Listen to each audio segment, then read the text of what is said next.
policy and constitutional expert on religious freedom and civil liberties. She has a JD from Drake University Law School and a BS in Journalism and Science Communication from Ohio State University. Iowa State University. We pronounce it Ohio out here. Ohio. She has previously worked as a legal counsel and legislative drafter for the Iowa legislature and a lobbyist for the Secular Coalition of America. Her current position is as managing director and in-house counsel for American Atheist. She coordinates with staff and volunteers to handle logistics, policy issues, and the president's schedule, and also acts as American Atheist Human Resources Manager. In other words, she gets to tell Dave Silverman where to go. So let's please give a warm welcome for Amanda Knief.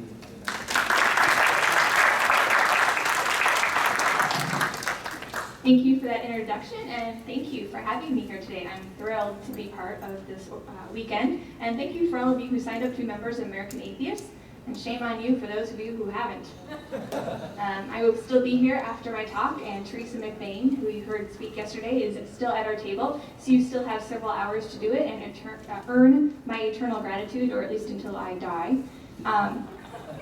So you can still sign up. It's $35 a year, and 2013 is our 50th anniversary for American Atheist. 50 years! I don't know if you saw our promo video yesterday. It's pretty rocking, wasn't it? Yeah. You're going to see a lot of that. I'm going to get sick of it, but it's still pretty cool right now. So please sign up. Please join us. We're going to have an awesome year this year, and we'd like all of you to be part of it. I am the managing director of American Atheist, which pretty much means I try to manage Dave Silverman and Teresa McBain. Try is the operative word.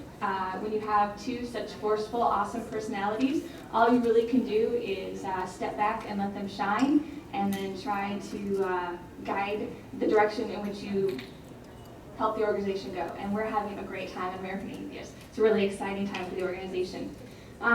But one of the things that I am most passionate about is really getting people involved in politics and public policy. And I know that politics is somewhat a dirty word, especially when you're in a swing state.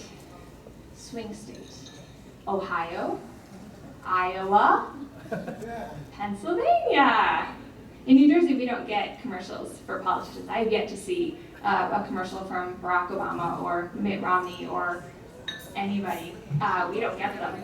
So I'm from Iowa, where I thought the only commercials were political commercials until I moved to New Jersey. And I'm like, food? There's food commercials? Who knew? We only eat pork and corn in Iowa. So, but as discouraging as it could be during the presidential election, I'm here to talk about why it's important for us to start getting more involved as a movement. That we're not just individuals, we are a movement. We are more than 30 million people in this country, and we have a voice. And if we're right, and we're actually closer to 50 million, we're as big as the AARP. That's pretty cool. That's a lot of people, that's a big movement, and think how much clout they have, and how much money they have. And if we even have, half of what they have, not only could we, change public policy, but we could actually move it in our own direction, what we want to do. But the problem is that we are a bit like stray cats. So we're going to talk a little bit today about how to start organizing and doing that thing. Something I'm very passionate about. I've worked at every level of government, and so it's something I think I'm kind of good at, and you can be the judge of that by the time we're done. This used to say I love lobbyists, and that was even more unbelievable than I love lobbying. So hopefully by the end, one or the other will be true. And I'm going to start my counter and try to keep this exactly on 30 minutes so that we'll have a little bit of Q&A time, or if anybody wants to run out and go to the bathroom, they can do so at the end. Okay, so first of all, what is lobbying? How many of you have ever done what you consider lobbying? That's fantastic. Normally I don't even get any hands. So lobbying is actually three different kinds of things. Lobbying is the attempt to influence people, specifically people who hold elected office. People that you put into office. They are hired to represent you. You put them in office. They work for you. And I think we forget that. And more importantly, I think they forget that. So it's really important that you remind them that it's not just people that are hired as lobbyists that talk to them, but the people, the voters who actually put them into office. Because ultimately, if you don't vote for them, and you can get enough people not to vote for them and vote for someone else, they don't get a job. It doesn't matter how much money someone gives them or how many political favors they owe someone else. If the voters don't give them the job, they're out of luck. Then they become like Tim Pawlenty and they have to go work for bakers, okay? So they need a job. Advocating. It's also about advocating your position. And you can do this directly to lobbyists or to elected officials, or you can do it in indirect ways. But it's all about publicly commenting, saying, I'm an atheist, and this is my position. And it can be in a letter to the editor. It can be writing to your representative, sending them an email. It can be speaking up in a public forum, and we'll talk more about that later. But it's about advocating and being public about it. And this is the most important thing. I think it's about educating. Because how many of you, being an out atheist, have ever been told you're the first atheist I've ever met? A lot more hands than lobby. And don't you ever think, well, you're the first, you want to tell them maybe you're the first atheist I've ever met that you know of? Yeah, it's kind of like the gay movement, and you've probably heard this before. It's all about identifying yourself and telling people. And what we have is a real advantage on the local level. By going and talking to our city council members, by talking to our county board members, by talking to our mayor, even when they're a little batshit crazy, I'm not talking about anyone in particular, they get to know us on a personal level. And before they move to state or to federal levels, they get to know their neighbors and their friends, frenemies, and other people before they move on. And so it's a chance to really, for them, get to know you. If they know that there's a local atheist group and they're doing good work, so they know there's a local atheist group that cares passionately about the community, they're much more likely at a local level to say, oh, it's not so bad, or oh, atheists are good people. You know, they're Bob down the street, or they're, you know, Janice, my friend, who takes in stray animals. It's all that kind of stuff. So this is really important. Also, educating is about telling people. Lobbyists spend a lot of their time educating. At the Iowa State Legislature, lobbyists are kind of the third wing of the legislature. And it's really important because the state representatives don't have time to do all the research. They don't get paid enough, they're only part-time. So they depend on the lobbyists to give them information and to tell them the good and the bad of the legislation and the right and the wrong of it. And if they get burned, the legislators won't talk to that lobbyist again, but they depend on them for that information. We can provide that. We can tell them the truth about legislation that benefits churches and not regular nonprofits. We can tell them the truth about why we feel isolated and separated because of how God is used in the pledge or on the money. We can tell them why science education that's fact-based is so much more important than religiously based creationism or intelligent design. But we have to be a stronger voice, and we need to be a more united voice, and we need to start doing it on a more united level. And we have issues that we can talk about. Anyone here not think we have an issue that we can't talk about? Okay, I don't have to call anyone out and beat you. This is great. Okay, so who can help you? One of the problems, and why I like doing this, is because government seems so insurmountable. When you say government, I always think of these huge walls going up and barbed wire and Secret Service and people with guns saying, stay the fuck away. And it shouldn't be like that. Government should be more accessible, but things have happened, like Gabrielle Giffords getting shot, and things have happened, like the anthrax attacks at the Capitol building. There's a lot of security. There's a lot of difficulty getting to your legislators and getting to your elected officials. So it's really important to think about how to use your time and get to the right person and be more effective. Because if you just start sending a bunch of mail to a bunch of people, you're not going to be effective, you're going to waste a lot of time, and you're going to get frustrated, and nothing's going to get accomplished. So, we are in Harrisburg, Pennsylvania. Your mayor is not exactly receptive, right? Okay, so I would not go to the mayor the first time when I want to do something. You have a city council. Who's the friendliest person on your city council? Okay, that's bad that you don't know. I did some research and I couldn't find anyone either. But you guys should know. And even if it's the least right-wing person or the least Christian Democrat, you should know, okay? In Des Moines, I knew who my person was. And that was the person I would talk to if there was a problem. She wasn't my city council person. She wasn't my representative on the city council, but she was the person I went to. I was lucky she was an at-large. Every city council is different, but you need to identify who on your city council is a good person to talk to about an issue. Every city council is going to be different. There's no one way to be able to tell if you can go to an at-large person or if it's going to be yours. But you need to know your city council person, how they vote on issues, how they feel, where they go to church. This is all public information because it's local. We all get very nosy about our people and we want to know what's going on with them. You need to know this because if something comes up, you want to know. How many of you know if there's a zoning board? Is there a zoning board? Yeah. Okay. Do you know who sits on the zoning board? Do you know what the zoning board does in every city, every state in the country? They tell you where the churches are going to go. They decide if you're going to get another mega church, it's going to take up 25 acres of non-taxable property. They decide whether to give tax credits to that church. So they maybe will improve some land in order to get that non-taxable property for the next billion years. So it's really important to start paying attention to what's going on in your community. Is it somewhat boring? Maybe. But you can also get fired up about issues. This is how they keep Walmart out of so many towns, because they pay attention to what's going on in the city council and on the zoning boards. How many of you know a town that's kept out Walmart? Okay, that's really good. So it's the same thing. Let's start keeping churches out. How many of you would be excited about a drive to keep a church out of the community? Yeah! So let's start drives to keep the churches out. And wouldn't that be fun? How many of you think you'd get media about that?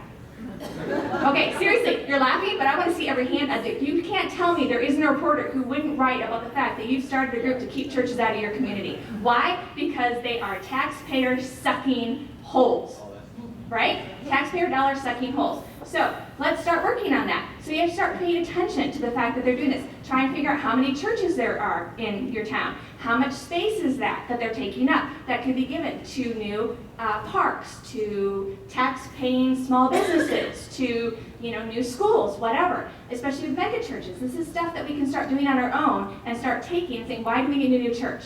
Why can't they build in the inner city? Why can't they do this? How many good works are they actually doing? Seriously. Call the church and say, what are you doing that's charitable? How many charity programs are you running? How much of your budget are you spending? I bet you they hang up. How many of you have ever done that? How many of you would like to do that? Start doing it, and then send me an email. I'll give you my email at the end.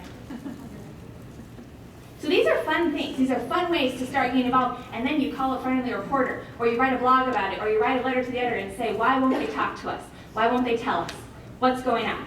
So, you're in your city, you're in your county, you're in your state. You pay attention to the state legislature. You're in the great state of Pennsylvania, which is celebrating the year of the Bible. So I want someone to offer to do the year celebrating the Quran in 2014. Because I think that would go over really well here. Because you're all about diversity, right? So don't fight the year of the Bible necessarily. I mean, you should fight it, but let's go for the year of the Quran. Because we're all about diversity, right? So if you can't beat them, join them. And do the next best thing. Push it, okay? And then let the Muslims join you about, well, what the fuck? If you're going to celebrate Christianity, why won't you celebrate the Quran, okay? So, and then go the next step and find out what did the Hindus celebrate? What's their book? Anybody know? All right, so 2015. Let's get on a roll here, people. Who's written a letter about that? Come on. There's ways to do this and really piss off people and show that it's not just about that, and we can get excited. And this is all about advocating and educating and getting other people on our side without sacrificing anything about ourselves. Flying spaghetti monster. Yes, but you aren't going to get anybody else on your side. But it's absolutely 2016. By that time, we should have them all whipped. Okay, so I just really quick want to go through, because again, government can seem really overwhelming. How many of you know that you can submit comments, and I ask this rhetorically, I'm not going to, but you can submit comments to the federal government regarding things like Health and Human Services, when they were doing the big push to get comment about giving birth control and preventative care services to women. They had months of open comments. And the Catholic Church, they sent out a directive to all of their hospitals, to all of their charitable services, to all of the people who they have employed, all their employers and all their churches. And they required that they send in letters, and they were form letters. There were thousands of them. And so we sent out action alerts at the Secular Coalition saying, please send in comments, and we had a little form, and we said, please make it a little bit different so it doesn't look exactly like the Catholics were doing what they're doing. And we were way outnumbered. But if you get an action alert like that, or if you can watch and go to the regulations.gov site, there's many, many ways to find out how to comment on what's going on federally. And they do all kinds of stupid shit. Like, USAID. USAID spends a very tiny part of our budget overseas. But there's this stupid federal ruling from the Supreme Court, like they make mistakes, and it says that they can spend our federal money overseas without any of the protections that we get when they spend it here. So, for example, the separation of church and state doesn't apply with how they spend the money overseas. They can spend it, and it doesn't matter how they apply it when it comes to church and state. They can spend it on churches, they can spend it on religious groups. We think that's wrong. So we've met with the State Department, or we did when I was in Secular Coalition. You can write letters to USAID saying don't do that, and they try to change the regulations so that they can take out the little requirement that says that that's okay, or that that's not okay, and they can do it without any repercussions. So there are things that you can do, things you can pay attention to, and I highly recommend that you go to the Secular Coalition for America's website and check what they're doing on a regular basis. If you haven't signed up for their action alerts, you should. Yes, I'm promoting another organization, one that American Atheist is part of, and one that you should be paying attention to. So, yes. Okay, as of January 2011, I'm just going to hit this home again. I went through the entire registry of all 535 members of Congress, and all of them list their former experience. They like to brag what they've done, okay? And I counted, and 38% of them claimed to have served in a state or local elected capacity, okay? Whether it was a zoning board, mayor, state, governor, whatever. So again, I want to bring it home. It really is important to get to know your local officials, let them know that there's an atheist group, get them to know you, bring issues to them so that you don't have to wait until they're federally elected. It's a lot harder to get to a federal official than it is to a state and local one. Less guns get in the way too. Armed people, big, beefy arms. Yeah, okay. Okay, so how many of you have actually ever met or been to a lobbying day or done it on your own? Did you enjoy it? It's fun, isn't it? Lobbying is fun. I really enjoyed it when I was at the Secular Coalition. I organized lobby days. I still do it. So here's the thing. How many of you know if your state, Pennsylvania, Ohio, Iowa, whatever, is in session right now? Just raise your hand if you know, yes or no, if they're in session. Okay, that's really disappointing, and I'm going to tell you why, because you need to pay attention. Iowa only meets the first 100 days of the year and 110 days of the opposite year. So the only time we get to meet with the legislature when they're in session is between January the 1st, or excuse me, the second Monday after January 1st through about the mid-April. Then they all scatter to go back home, and we have to track them down in the 99 counties.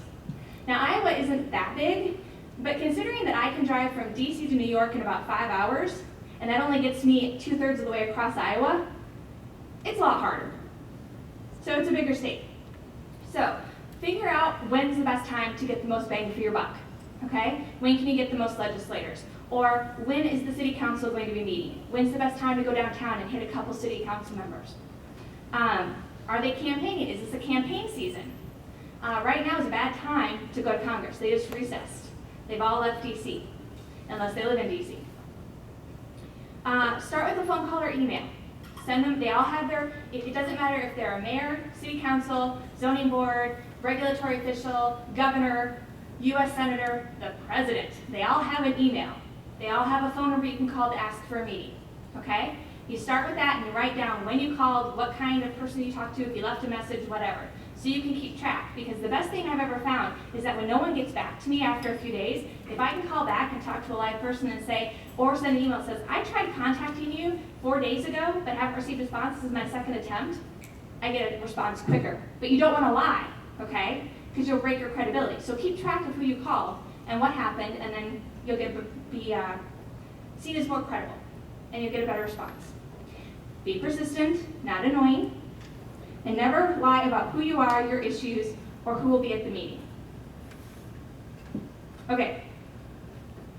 If a group of you are going to go, make sure that there's always at least one constituent. Whether, if I was going to meet with a city council person who wasn't my city council member, I always told them, you're not my direct representative, you're not my direct representative, you're my at-large, because I didn't want to lie. And they will ask. And like at the federal level, they will often want the names and the hometowns of the people coming. And so I would often, when I was scheduling meetings for people who were coming to DC, I would say, I have 2 constituents, but 4 other people from Pennsylvania are also coming. Or I'll say I have 2 people from Pennsylvania, but 3 people from Ohio would also like to attend the meeting. If the 2 people from Pennsylvania cancel, I have to call and say we're canceling the meeting, because you don't want to waste their time. Same thing with state representatives, whether it's your Senate or your House, or if you have a unicameral legislature. Just make sure you have one person who is an honest representative. It's okay to send others. No one likes to, well, that's not true. Very few people want to do this by themselves, and you shouldn't have to. It's okay to send a small group together, or 50 people as I've done before. Just make sure they know that you're all coming. You're not usually going to get to meet with the mayor, which isn't a bad thing necessarily, depending on who your mayor is, or with the US Senator, or a representative, or even a state legislator or the governor. You're probably going to meet with staff, but that's okay, because they spend a lot of their time in meetings trying to deal with other people, negotiating deals. The representatives, the elected officials do. The staff does all the research on the issues, or most of them do. So you want to win that staff member over, and they're a lot less jaded than the representative is. And if you can convince them, then you have a better chance of getting the representative on your side. So treat everyone with respect. You never know who you're talking to on the phone. You never know who you're actually dealing with when you meet with somebody. Okay, preparation is key. Research. How many of you have ever used Thomas, the Library of Congress site? It's awesome, okay? So it's thomas.loc.gov. This will allow you to research any member of Congress and past Congresses and see what they have sponsored for legislation, what they have signed onto for legislation, or what Congress is doing as a whole. So for example, and I am totally nonpartisan in this, but the House of Representatives has said since they were elected in 2010 that they're all about jobs, jobs, jobs, but really they're about abortion, abortion, abortion, and vagina, vagina, vagina. And you can see that by going and doing a search for jobs, and then you can do a search for vagina and abortion and see which one comes up more, okay? Yes, it's funny, it's okay. Okay, legislators love to brag about stuff they've done. So everybody has their own government-sponsored website at the federal level. State representatives, you can always look them up on the state. How many of you have ever gone to your own state legislative website? Pennsylvania actually has a pretty decent one when it compares. Iowa was voted the best. Thank you very much. You can usually go there, but I tell you right now, every legislator has their own website. So even if you can't find a lot of good information on your state website, state legislative website, go to their personal site. Sign up for the legislator you hate the most and get their newsletter. You're like, why would I want to read that crap? Because you want to know what they're thinking. The 47% comment, that kind of stuff shows up in their newsletter. They're always thinking, who's ever going to read my stuff but my supporters, my enemies. So you want to know what they're thinking. You want to know what's going on, right? Sign up for their newsletters. You'll get the stuff in the mail. You'll find out what's going on. And it's the biggest way to find out what's coming down the pipeline. Find out what they're sponsoring. Find out what their agenda is. What are they going to do this session? They're going to brag about it, and then you'll be prepared. So if they're going to go after intelligent design this session, you're going to know about it 4 months ahead of time, 3 months ahead of time, 2 months ahead of time. Okay? You'll know the bill number. Not from the people who are going to be defending it, but from the people who are actually going to be sponsoring it. So you have to pay attention sometimes to the people whose policies you're most against than the people who are on your side. Make sense? Yes, no? I know it's a lot of shitty email. You can get a separate email address just for the people whose stuff you have to read that you don't really want to. You can call it whatever you want. I hate reading this. At yahoo.com, whatever. There you go, masochism. All right. When you go to a meeting, it's really important that you do a leave behind. A leave behind is a sheet of paper. And if I had more time, and I blame Brian for this completely, if I had more time, we would do one, and I would show you. But what you do is, on one side, you put what the issue is that you're going to talk about. Whether, let's say you're into bicycle safety, and you're meeting with somebody about, you want more bike paths, okay? So you might cite some statistics about why bicycle safety is an issue in your town, and you want to be more like Portland, Oregon, rather than New York City. And you might have some things about why it's bad. You might even say the cons on there, but usually you don't. And then you put at the bottom, in bold, what you want, what action you want whoever you're meeting with to take, okay? And that's really important. You always want them to have something to take away that you want them to do. Because otherwise, what's the point? You don't just want to rail at them. You don't just want to tell them all the crappy things they've done or why they're not effective. You want to tell them what will make you happy and why it's to their political advantage. So you do that in this leave behind. And on the flip side, you can leave information about yourself. or about a group that you're with, or the Secular Coalition. And I know that you're getting a Pennsylvania Secular Coalition, so this is a great opportunity to work with that. Now, a word of note, if you are a 501c3, you can lobby on a limited basis, okay? And there are IRS rules that govern this. But you need to decide as an organization to do it or not to do it. As individuals, you're unlimited, okay? So if you're gonna do this, don't do it as a group from a 501c3, work for the Secular Coalition state group, or do it as a group outside of your 501c3, okay? So it's not being paid for or sponsored by the 501c3. You can't stop people who are, part of a group but meet at a coffee shop separately and say, oh, it was really part of the 501c3. Does that make sense? Okay. If you have questions about that, I'd be happy to talk to you about it and point you in the right direction on the IRS. Okay. Role play before you go. How many of you assume that you will have a happy, joyous meeting with a staffer? Yeah. How many think it'll be an awful meeting? Okay. I've only had one bad meeting. I have met with Republicans who will shout at the top of their lungs against everything that I stood for when I worked for the Secular Coalition, but who were gracious and kind to me. And the one bad meeting was with a staffer for a very famous civil rights activist. And the moment I walked in, she was against me because I didn't believe in God. And she didn't want to hear anything I had to say because I did not believe in God. And so I was polite and gracious, and I gave her my leave behind, and I ended the meeting, and I got back to my office, and I called, and I asked to speak to the legislative director, left a message, and I said I did not believe that I had the most productive meeting. I did not feel that we were able to connect. Could I have another meeting with a different staffer? I got another meeting 2 weeks later with a different staffer, much better meeting. So it may come from someone you don't expect, okay? But the important thing is to let people know who you are and what you stand for. Okay, how many of you love flip-flops? Even in the winter, you don't get to wear flip-flops to a meeting. I don't care what your profession is, I don't care who you are. You want to show them that this matters to you, okay? So I'm dressed pretty casually, but it's still business casual. This is all you have to do, okay? But no jeans, no t-shirts, no bra straps showing, no flip-flops. Just dress to show that you actually care what you're doing, that you didn't just wake up and decide to do this or roll out of bed, okay? Because they take their jobs very seriously. This is important to them. You want to show that this is important to you as well. Okay, so 8 most important things to remember when you do a visit. Be nice to the gatekeeper.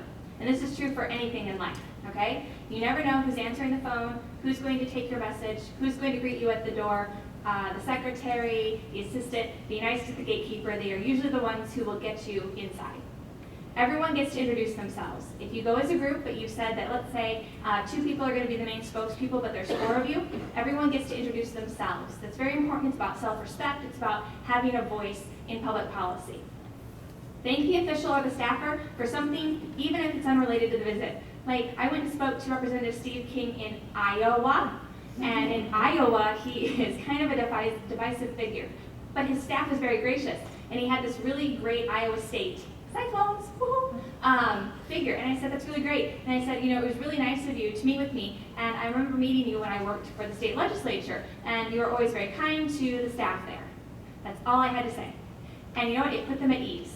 And then the representative excused himself, but his staffer was very kind to me. Now, maybe he would have been kind to me otherwise, but I didn't come in there and I wasn't on attack mode, and I gave him a way to show it. Make friends with the staffer. The staffer was not from Iowa. He was from Rhode Island. I had nothing in common with him. So I worked with him for a couple minutes to talk about things, about how in the world could I have something to connect. If we couldn't connect over corn and pigs, there had to be something. Ask for the official's position on the issue. Most of the time they're going to say, well, I don't speak for the candidate, or I don't speak for the representative, I don't speak for the official, I don't speak for the mayor. But you need to ask anyway, because you never know what they might say, especially if they're young and inexperienced or old and tired. Request action, make the ask. Even if you had your leave behind, you tell them, well, we would really like the senator to come out and support atheists, or we would really like them to vote for the bicycle safety law, or we would really like them to vote against intelligent design in our schools because we'd like smart kids. Whatever. Maintain your composure. How many of you would consider yourself firebrand atheists? How many of you would consider yourself diplomats? How many of you depends on the situation and the asshole sitting in front of you? Okay, fair enough. This movement needs all kinds of people, okay? It needs firebrands. It needs people on the front lines, scorching the earth and going where no one goes before. I work for one. Fair enough? And it needs people that are more like me and like some of you who are more like, let's talk it out and sit at a table and discuss Star Trek and how that's affected life and the future in humanism, okay? And then I'm going to kick your ass when we're done. That's, a fair way to do it. And then you have the third and the fourth wave and the fifth wave.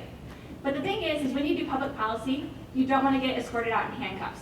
Because that's about the only way you can fail at a public policy meeting is being escorted in handcuffs. Pepper spray, close second.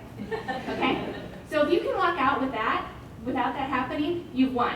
But expect, I had a driver's ed teacher who said when we started driving, expect the other drivers to piss you off. And that stuck in my brain because I never had a teacher to say the word piss before. And I was like, oh. So expect to get pissed off. Expect them not to take you seriously. JT Everhard, how many know JT? A blogger, he's fairly active activist, and he is a firebrand, but he went and tried lobbying. And as he sat across from a staffer and the other people spoke, he said, I am biting my tongue so hard it's bleeding. And he wanted to say things like, asshole, and why aren't you listening, and why don't you do something? And he said, I couldn't. He goes, I will never lobby again. But he tried it. It wasn't his cup of tea, and that's okay. For some of you, you're going to go and go, I can't do this. I don't know how anyone can do this. This is it for me, and that's fine. But maintain your composure. Don't lose it. Don't get handcuffs. Don't get pepper sprayed. Thank the staff member for his or her time. Make sure you give them the leave behind. No kibitzing until you are out of the building and alone. Okay, this is really important. It's not fair, it's not good, especially like if you're in a big building like the Capitol or legislative offices or in City Hall, to talk about the meeting because you never know who's listening. You never know who's walking behind you or in the elevator, another staffer, a city council member, staff, somebody from another campaign office. You never know who's listening, and you don't want to, one, tip off that they met with atheists because they were kind enough to do it, but maybe they didn't tell anybody, or two, what happened in the meeting. Because politics runs on gossip. So don't feed it, get out. And then you can go back and go, oh my God, that was so awesome, or oh my God, what an asshole. Whatever. And then whatever you do, follow up with a thank you note, with an email. Don't send regular mail. And the reason I say don't send regular mail is because of the anthrax scare. It doesn't matter what level of government you send mail to now, it gets screened, and that delays it. And especially at the federal and the state level, it takes forever for it to get there, and they hate going through it, okay? And most of the time, they don't even open it.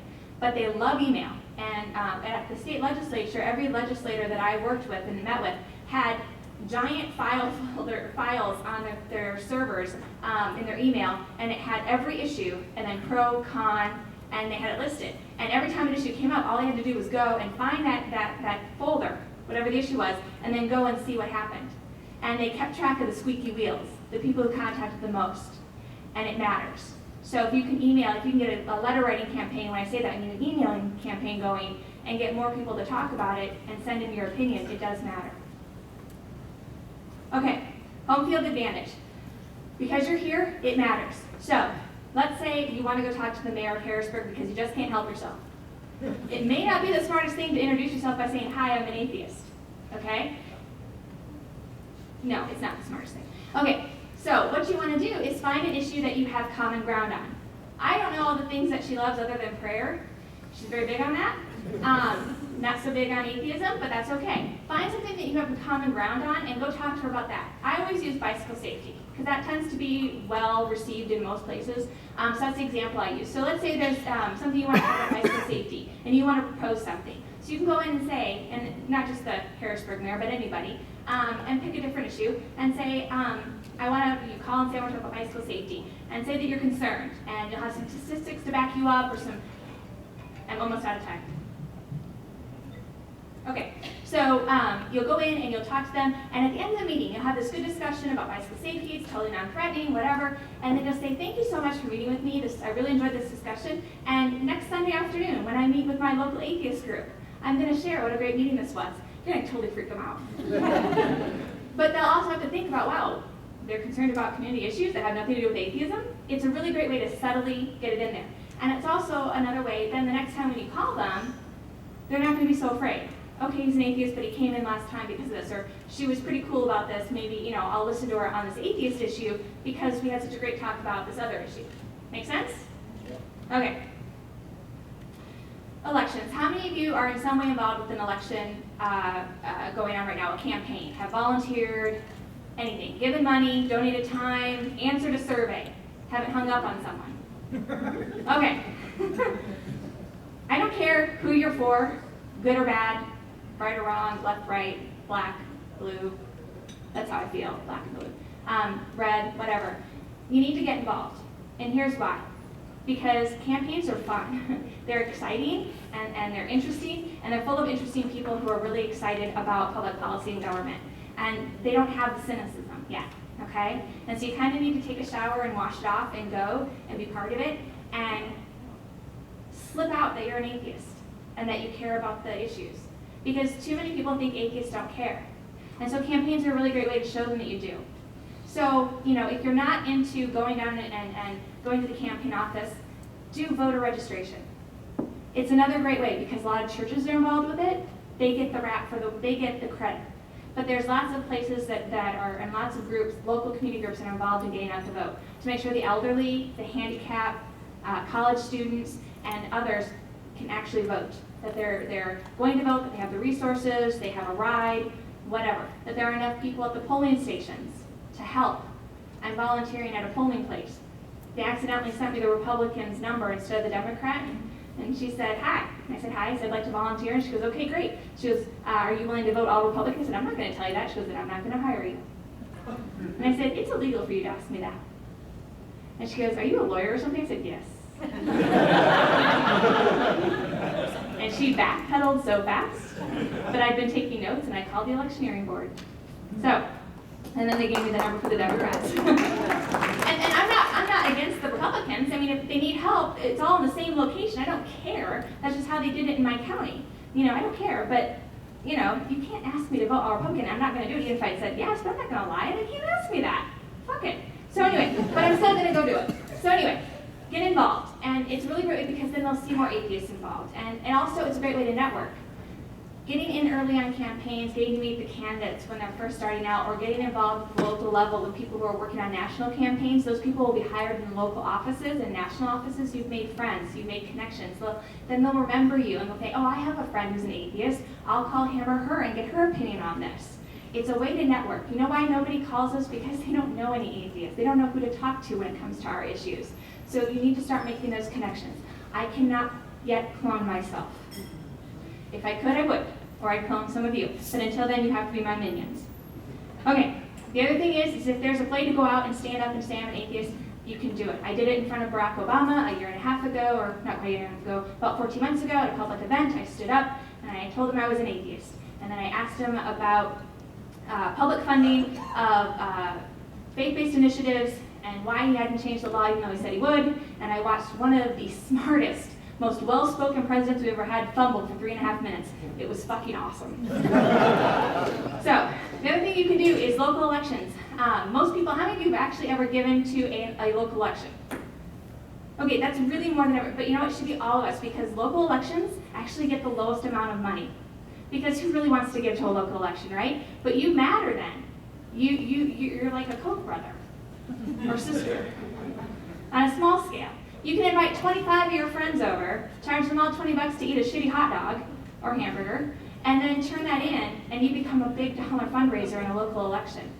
It's a big deal. It matters when it's a person, okay? So make sure you check with local election laws so you don't violate any of them and then blame me, because I'm going to be in another state and I won't take your call. But check, and that's how you make a difference. And then when they call you and you talk, you say, by the way, I'm an atheist, and I have some issues with church and state, and we need to talk about it. They're going to be like, oh, shit. But they have to listen to you. Okay, so I'm Amanda Knief. I'm Managing Director and In-House Counsel at American Atheist. This is my email. You can email me. I'm also on Twitter.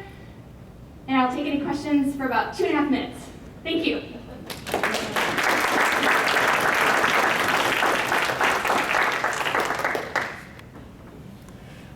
I normally do that in an hour, so sorry I rushed. Thank you, Amanda. I'm going to take the first question. This presentation you just gave, is it in booklet form? Is it in slideshow form? Can you make it that way available? I am excited to announce that I was going to do it in a booklet form and Dave Silverman was going to publish it, but I was actually just contacted by an independent publisher and they asked me to make it into a book, so I am going to publish it as a guide, and it will have, thank you. Now you all have to fucking buy it if you applauded for it. It will have examples of the lobbying sheets, the takeaways. It will also have examples of other things that I didn't quite get a hand on, and it will have resources, everything from zoning boards to mayors to your state legislators, the regulations.gov and how to write a letter. It's going to have everything in it. I'm really, really excited about it. I got goosebumps. And I'm hoping to have that finished. I have the rough draft done and to the publisher by the end of October. So sometime, hopefully next spring. Great, thank you. We have time for a few more questions. Hi, thanks for your talk. I wanted to share my first and only experience of being a lobbyist. I was living in Massachusetts at the time, and I went to lobby my state legislator along with a staffer from the Massachusetts NARAL chapter, National Abortion Rights Action League. And so she says, at an appointment, we go there, meet this person.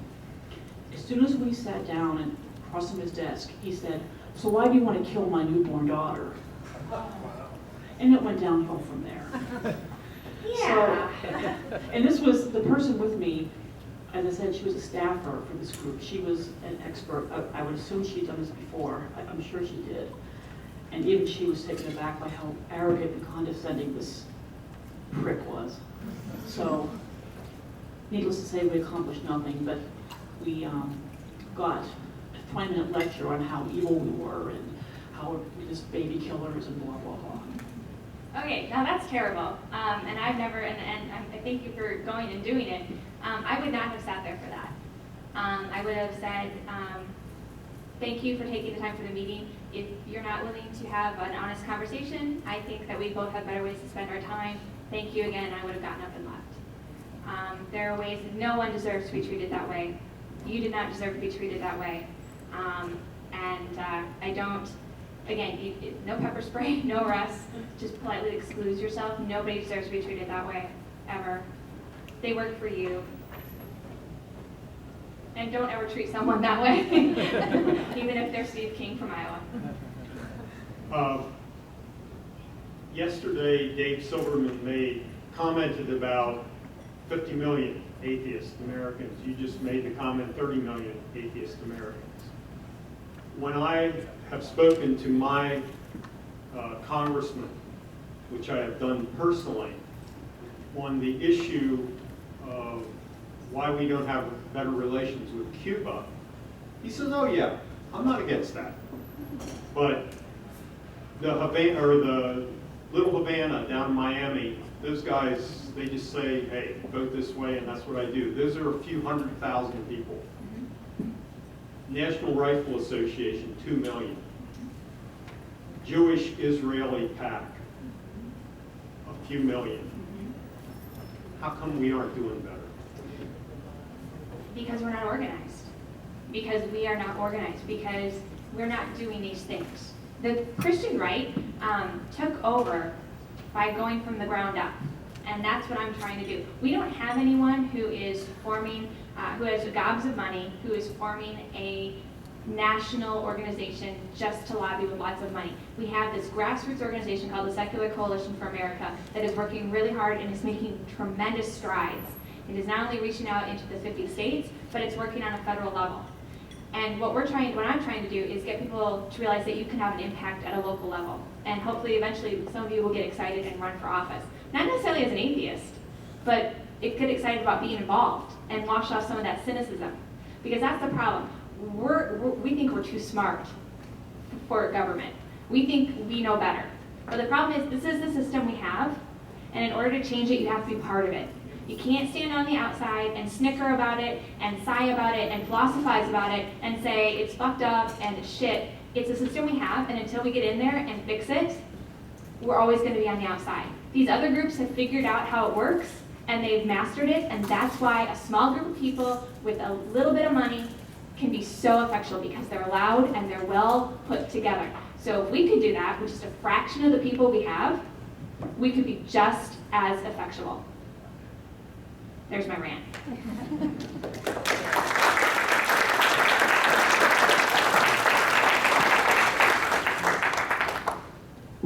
Thank you very much, and that's the end of the questions for now.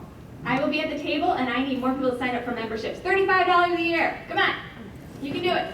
Thank you so much, you guys. You were a great audience.